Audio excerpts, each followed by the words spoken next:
no lo recuerdan ni los más viejos del lugar. Seguro que esta coletilla les suena. En los medios de comunicación tenemos la costumbre de utilizarla cada vez que queremos darle una dimensión insólita a cada una de las catástrofes meteorológicas en España. Fue una nevada histórica que no se recordaba, Cristina Suárez, exactamente desde 1956. Ya había muchos años que no nevaba una nevada como esta. Nevadas históricas. No, ya hacía muchos años que no recordaba tanta nieve. San Sebastián con 12 grados bajo cero jamás tiritó tanto. Nunca más vi una nevada. Y tengo 92 años. Y de tanto usarla, yo mismo me fui preguntando, ¿pero de verdad que ni siquiera nuestros abuelos recuerdan tal avenida, aquella nevada, aquella ola de calor? ¿A quiénes han preguntado? ¿Quiénes son los más viejos del lugar? Soy Florenci Rey. He dedicado toda mi carrera profesional a tratar de explicar qué tiempo iba a hacer mañana, así que un día pensé que sería un buen momento para echar la vista atrás y escoger esos episodios meteorológicos que guardan muchas claves de cómo se organiza una sociedad y un país. El nuestro alberga la colección de climas más extraordinaria del mundo.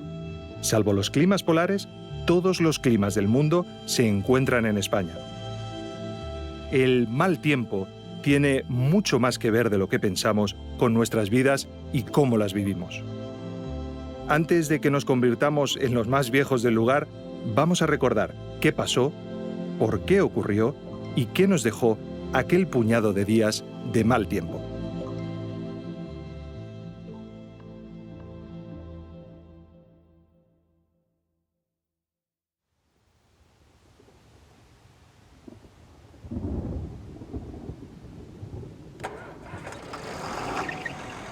Almería es, quizás, una síntesis del país que habitamos y del clima que sufrimos.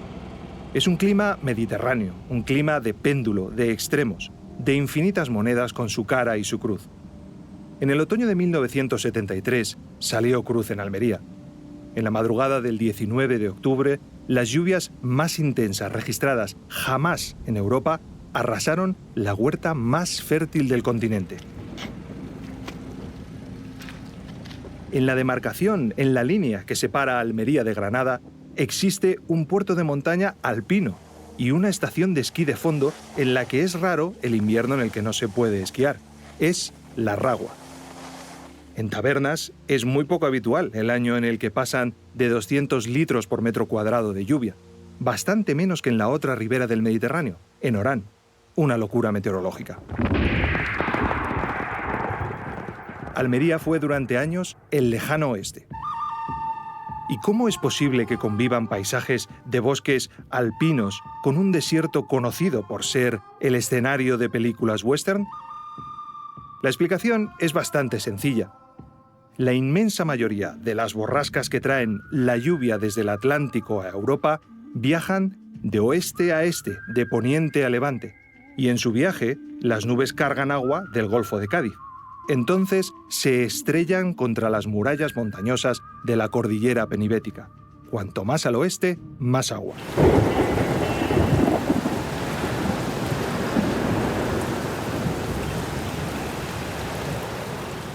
Este fascinante micromundo de sierras, de desiertos, de mares chicos y grandes, moldea a quienes lo habitan y sus costumbres desde hace siglos. Un rincón del mundo abocado durante mucho tiempo a la minería, la agricultura y la pesca, todo ello de supervivencia.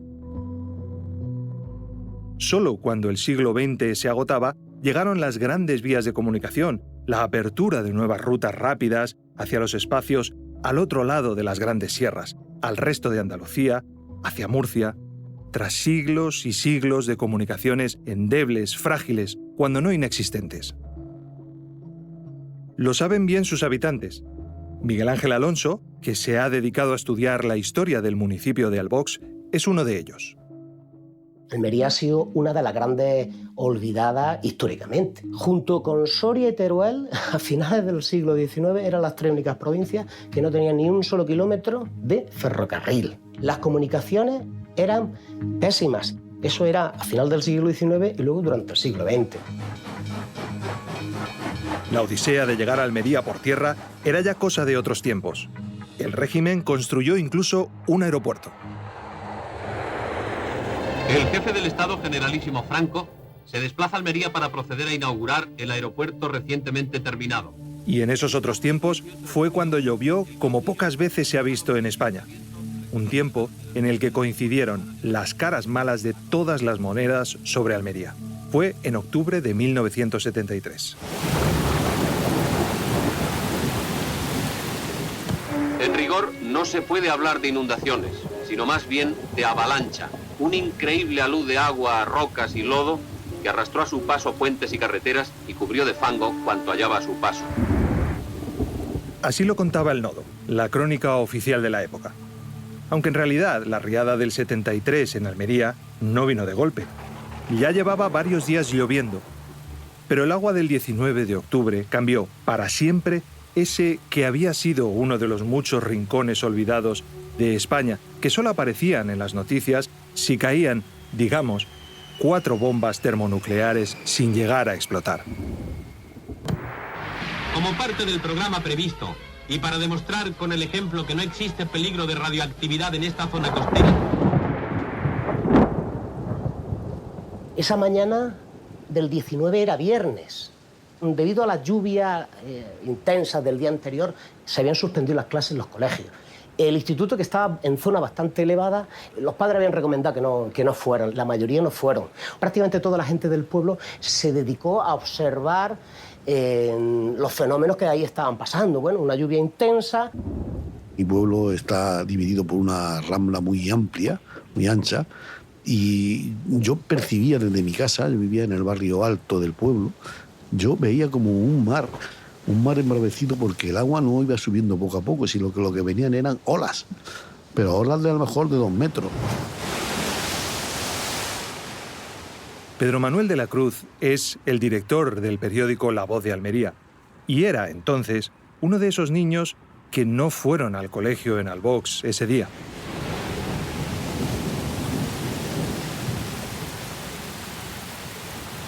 Aquel día no faltó ninguno de los engranajes de la enorme máquina atmosférica que dio lugar a uno de los episodios de lluvias torrenciales más importantes de la historia climática, no ya de España o de Europa, sino del mundo, solo comparable a las lluvias del monzón en el sureste asiático.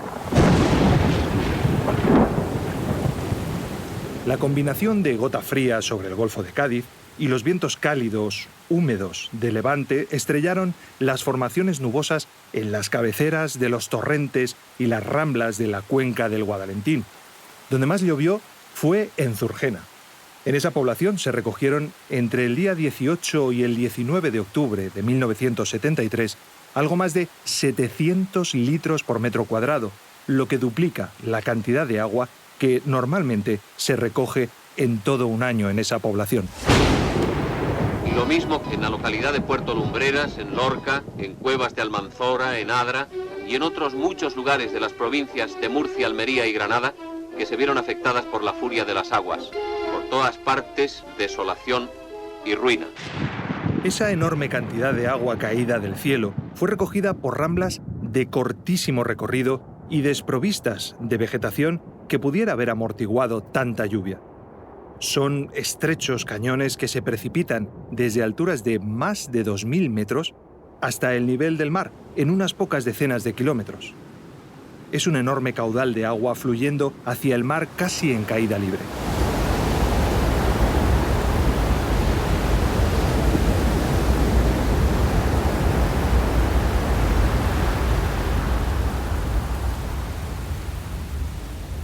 Una idea de la magnitud de la riada nos la da el caudal que llevaba el torrente de la Almanzora. Llegó a picos de 5.000 metros cúbicos por segundo. Para que se hagan una idea, en la peor riada del Ebro en el siglo XX, en 1961, el río alcanzó un caudal de 4.100 metros cúbicos por segundo en Zaragoza. Aquello no era agua, se había convertido en barro espeso con una fuerza incontenible. Las olas se alzaban en túmulo de ensueño a alturas inimaginables. El puente del pueblo soportó durante varias horas su impulso destructor. Este sintió por encima el paso fúnebre del fango que se alzaba sobre él en fantasmales embestidas. Así lo contaban las crónicas del momento. Es difícil de imaginar y casi parece exagerado, pero la altura de la avenida alcanzó los 15 metros en Puerto Lumbreras y los 10 metros en Lorca, ya en la provincia de Murcia. Adra quedó completamente inundada y algunos barrios desaparecieron por completo. El agua de la Rambla logró romper la parte superior del muro de defensa y estos ladrillos de travertino los proyectó sobre el actual ayuntamiento como si fueran obuses. A la fuerza destructiva del agua hay que sumar un fenómeno recurrente en las grandes catástrofes relacionadas con el agua en España: la formación de presas espontáneas, aguas arriba de las poblaciones más afectadas.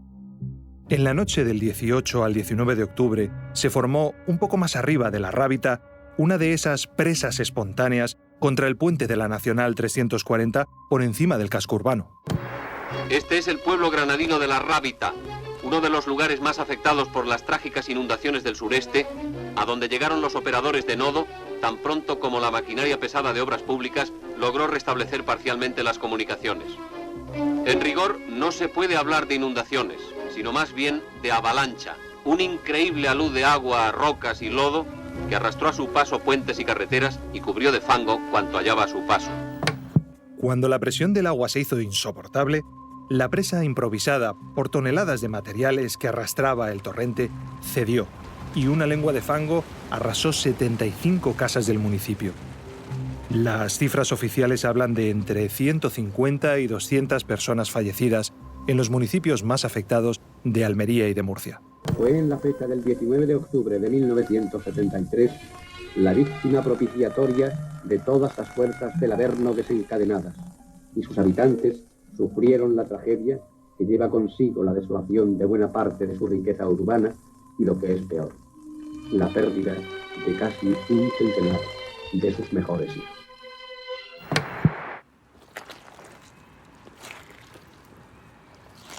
Los efectos psicológicos de aquello que parecía el diluvio universal se prolongaron en el tiempo.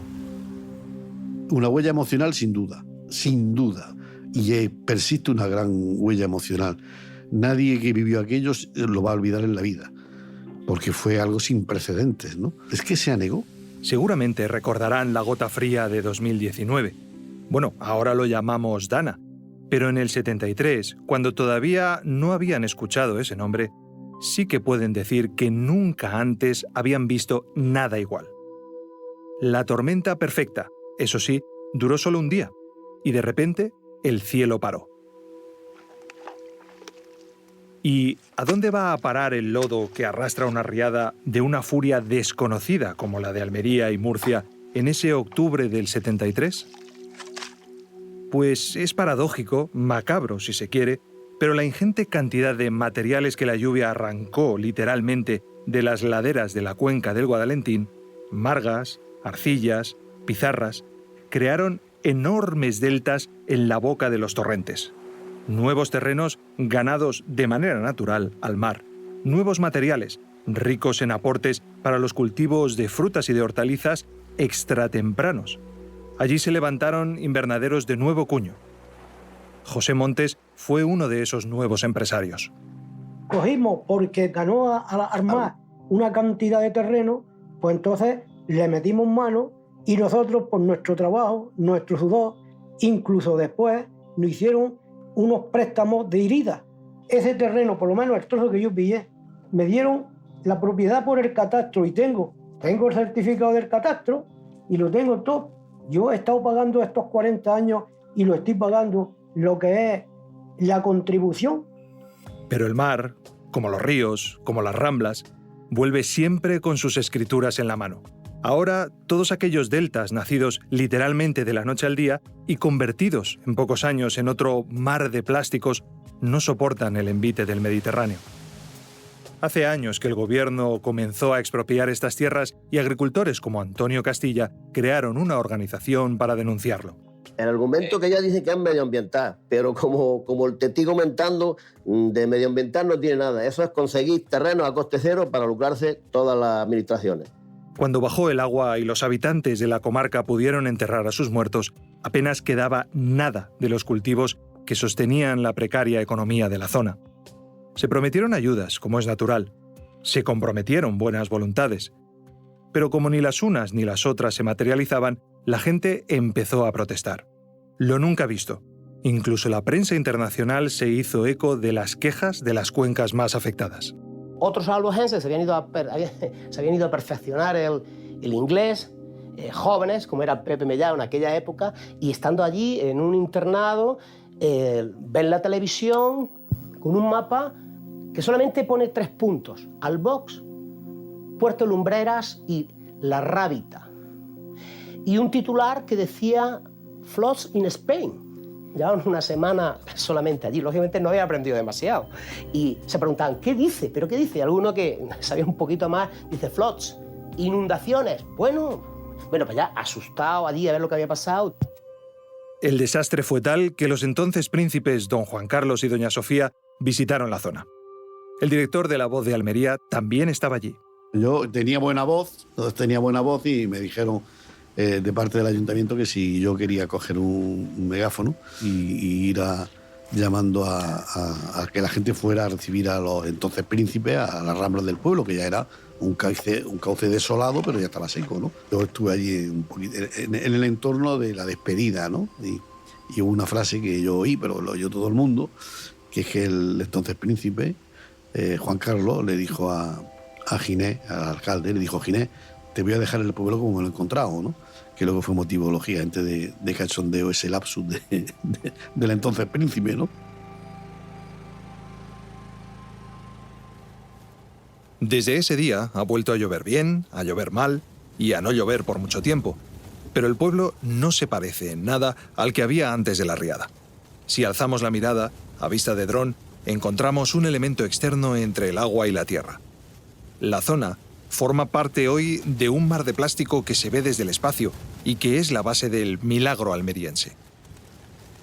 El agua sigue bajando con fuerza por los torrentes, ya encauzados en su gran mayoría, pero ahora las ramblas arrastran abajo los plásticos abandonados del inmenso mar de invernaderos. Algunos, vemos, están obligados a desmontarlos.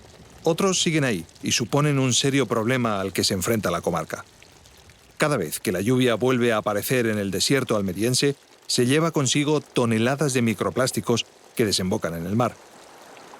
Antes los residuos se quemaban y en muchos casos se exportaban a China. Ahora no se permite. La globalización ha echado el freno. Los trapos sucios se quedan en casa y los plásticos se mezclan con el ecosistema marino o las tierras de cultivo, es decir, con lo que llega a su mesa. La riada del 73 avisó de lo que estaba por llegar y de aquellas aguas, estos lodos. Todos los seres vivos cuentan con un instinto oportunista que les empuja a pasar el mayor tiempo posible en este mundo. El ser humano es, sin duda, el que más afilado lo tiene. Para plantar la huerta más productiva de Europa, se vale de un pedazo de tierra ganado al mar por una riada. Pero la suya es una lucha desigual contra el planeta.